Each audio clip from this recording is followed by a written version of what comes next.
What if I will tell you that this is the last lasagna recipe you will ever need to learn in your life?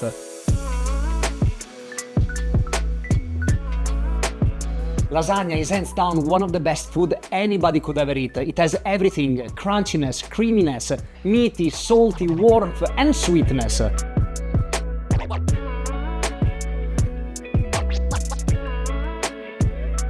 When it's done right, it thanks you from the inside out. This is not a one-pan 20-minute dinner. This is how we show love in Italy. First, authentic Ragù alla Bolognese, like Bologna commands.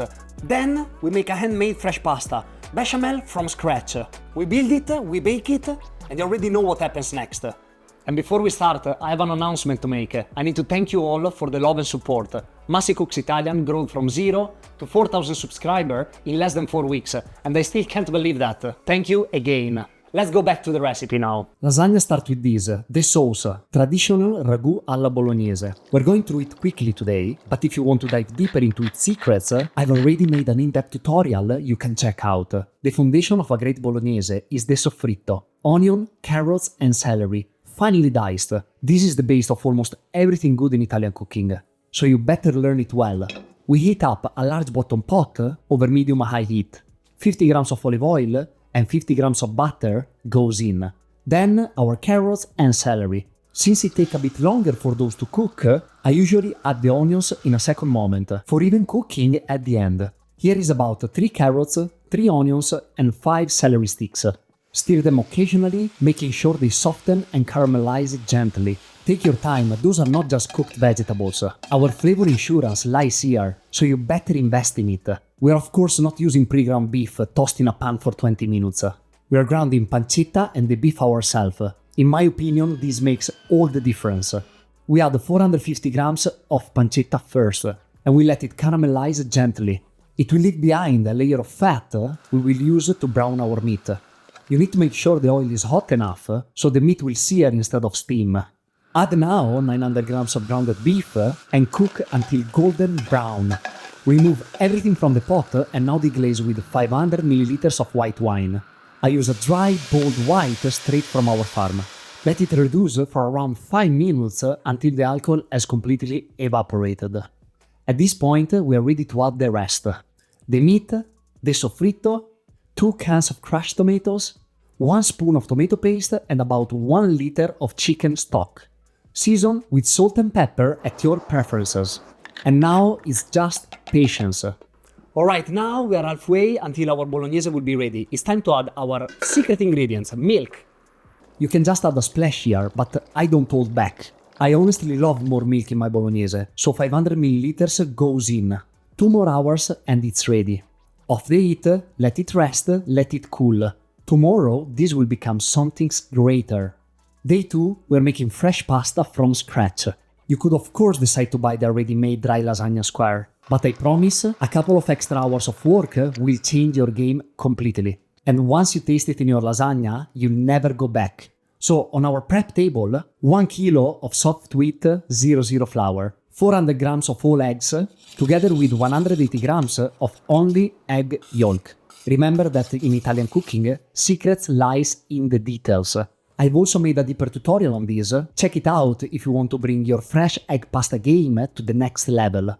Back to the recipe now. Knead it until it fights back a little. It should feel smooth but elastic and alive.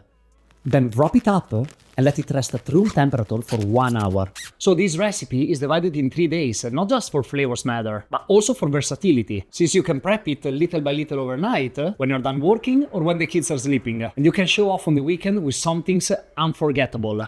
While the pasta gets ready for stretching, it's time to prepare our bechamel sauce. So heat up 200 grams of butter over medium-high heat until melted and bubbling. At that point, you can add 200 grams of flour and incorporate. Keep cooking until golden. Our roux is ready, base of the sauce. We then add 2 liters of warm milk and gradually whisk it in. So when your bechamel is ready, it should coat the back of a spoon like velvet. This isn't just white sauce, this is what brings your lasagna together. Now add the flavor, salt and nutmeg. I like mine rich, I don't hold back on them. That's all. So when our pasta is ready for stretching, we roll and boil. Take a piece from the main dough, Fold and stretch. I like the pasta thin, but not paper thin. It should hold the sauce without tearing. Cut sheets to fit your tray and dust them with semola. Prepare a large pot of almost boiling water, add salt and gently drop in the sheets one by one. It takes about 30 seconds to make the magic happen. On the side, have a bowl of ice water. A quick dip is enough. Then let them dry a bit before building. Our ingredients are finally ready. Here is where your personality can come in, since each layer is unique to your liking. In my case, we start with a layer of butter to prevent sticking, followed by one of bechamel, just enough to kiss the bottom, then pasta, then bechamel again, and finally our ragù. Don't forget parmigiano on top, this is extremely important. Repeat, gently pressing each layer. We want 5, maybe 6 layers if you're feeling generous today. No baking today. This beauty goes in the fridge overnight, where all the flavors have a whole day to get together. So now the bake. Wake up on your Sunday morning and instead of rushing to the store to cook lunch for the whole family, you can just turn on the oven and open the fridge to find your beauty ready. Bake at 180 centigrade, covered for 30 minutes. This will bring the inside to the right temperature without overcooking the top, that often happens. Then remove the cover and bake another 15-20 minutes until golden and bubbling. You know when it's ready, when the edges are crispy, the top is golden, and your kitchen smells like Sunday. Once out of the oven, please don't rush it. Let it sit a bit. Boiling warm lasagna is like a curse. You see the layers. You smell the meat and the cheese. You hear the crunch of the top. Move your slice to a plate and deeply enjoy.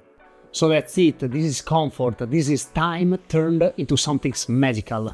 If you enjoyed this video and want to learn more about Italian original cooking, I'm Massimo and I make one of these each and every week, and you don't want to miss them. Like and subscribe, and I see you in the next one. Alla prossima!